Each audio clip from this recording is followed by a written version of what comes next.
a comment saying, yeah, you should do this differently.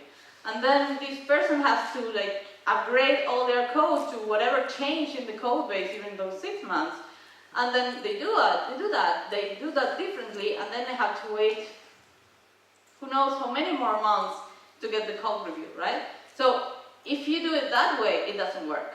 It has to be prompt. It has to be right there. You send the pull request or the code review request or whatever way you have it structured, and you get the code review the next day or the next day. But it can be 6 months. If it's 6 months, then it doesn't work. Then the other thing is it requires additional infrastructure. If you are just working like, if it's a small team of 5 people or whatever, and you just have like a Git repository where you all 5 people push code, you will need an extra program to do code reviews, and you will say, okay, maybe it's not worth it because I have to add all these other tools or whatever. But you have to keep in mind that the advantages outweigh it requires additional infrastructure. It's true, but there are many alternatives that you can use. And well, then the last one is not every good programmer is a good reviewer. You have to learn how to be a good reviewer. It's not always easy to give good feedback. It's also not always easy to receive the feedback, right? If someone tells you your code is all wrong, you have to do it. You have to start again. Yeah, well, but it's like a learning experience that you get with time. So, and then there's the last thing, like people might say, I'm too good of a programmer, I don't need code reviews. Why would I do code reviews if I don't have bugs? Right? So yeah, we have to remember that there are always bugs, like even with space stuff that are very well tested, they have bugs. Like this is an explosion of a rocket, one of the worst software bugs in history. Like when I feel that I'm getting too proud of my software, I go to the list of the worst bugs in history, so that I remember that there always can be bugs. It doesn't matter how high standards the software has, it can still have bugs. So there are different approaches to code reviews, and each person should choose the approach that suits them, or each team should choose the approach that suits the team better. The first approach, which is not strictly code reviews, but it can work as code reviews, is pair programming. So if you just type in a computer and someone else is also there looking at what you type and telling you, yeah, this could be done differently, and then constant feedback between the two of you. But that's not the usual way of doing code reviews. It's another way, but not the usual one. The usual one is doing it by text, by something that stays, and you can look at it afterwards, right? Because if it's pair programming and just talk, then when you think, oh, right, he had suggested that I did this and that, and you can't go back to it because it was just orally. So if we take that out, the old way is just sending patches by mail and people commenting on them by mail. The new way is pull requests. This is very trendy. And the last one, which is similar to pull requests, is approval and then submission by the person that coded. So I'm going to go a little bit into each of those. So the old style way, it's still valid. It's old because it's been used for a long time, but it doesn't mean that it's bad. It's the one that requires the less infrastructure. You can just add a commit hook to whatever version control system you're using. I remember using this with CBS, right?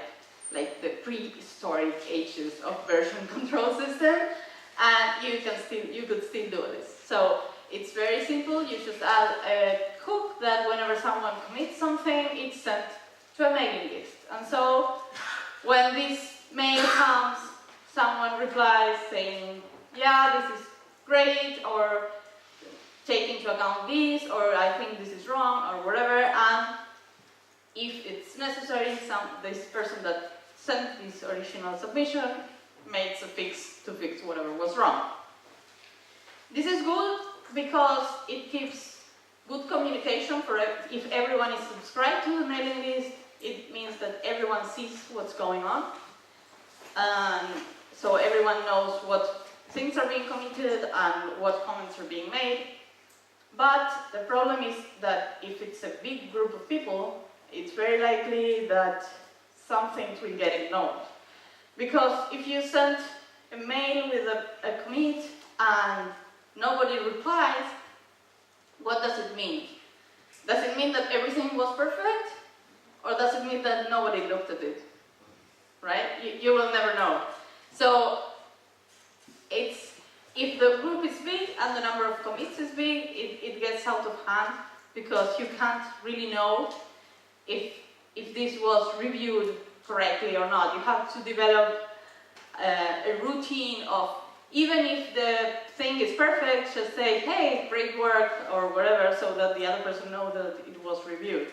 Otherwise, in the end, nobody reviews anything. But it's still good, right? It has its disadvantages, but it's good because it's simple. So if you're starting a new thing and you don't think that you have the infrastructure for a big code review system, you can still do this for a while. And then if you say, okay, I really need the code review system, you can move on to the bigger thing. So the trendy thing nowadays is pull request, right? Raise your hands, who knows what a pull request is? Okay. So, for the ones that don't know, pull request is something that currently is very trendy in Bitbucket and GitHub, and it's done mainly with distributed version control systems like Git and Mercurial. And what it means is that someone makes a fork of a project, they work there, and when they have all the commits that they want to merge back to the main project, they create a pull request, and the person that has the power of committing stuff in the main project may pull this code into the main project. So one person creates the patch, and the other one is the one that pulls it in, right? So it's like the creator and the puller. So it allows a lot of control in the person that is the one that has the control of the main branch of the software to decide what will see and what doesn't. As the project grows, there are more people that have this power, because otherwise it's impossible to grow. So all these people have to have the responsibility of pulling the stuff that it's requested to be pulled. The disadvantage is that it requires the pullers to develop a certain workflow. So I've attended a couple of talks from different Linux kernel developers. So the Linux kernel uses pull requests, although not GitHub, but they use the pull request system. And each kernel maintainer has developed their own workflow to deal with this, because it's like, even if you have all the pull requests ordered in a list or whatever, it's still, you need to review all of them and then pull them in in a way that doesn't break the code, because you have, let's say you have 10 pull requests, but they are all touching the same files. So if you pull one in, then the other one might not apply. So you have to put in a lot of work to make this apply yourself. Like the puller has to do a lot of work. So then it doesn't scale well. So I've heard different kernel maintainers explaining how they dealt with this, and it always sounds like a lot of work. So that's the problem with the pull request, is that it's a lot of work for the puller. And then when the person that's doing it gets overworked, in the end they can't do their work well enough, right? It happens that the code review might be like 6 months not reviewed because they don't have enough time to deal with all of this. And then finally, this is the way that we use at Google, is very similar to pull request, but the submitting part is responsibility of the one that created the change and not the one that approved it. So the review itself it's almost the same as with pull requesting, that you get a piece of code that you want to submit and you review it line by line, file by file, whatever way fits you best. And then when you approve it, the one that created the change is the one that has to make the submission. So it's the one that has to update any code if in the middle it doesn't apply anymore, right? And this makes it scale better for the pullers. So the one that has to review doesn't have to do so much work, and the work is better balanced.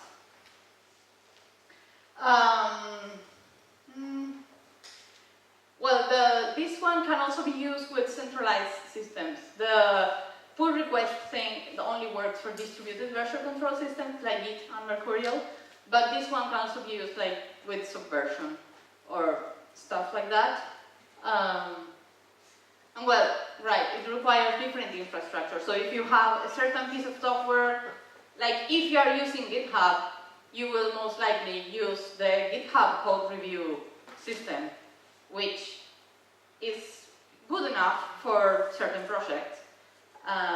If you want to use a system like this, you will have to have an external infrastructure. So you might think, well, maybe that's not worth it. Or maybe yes, it depends on the size of the project. So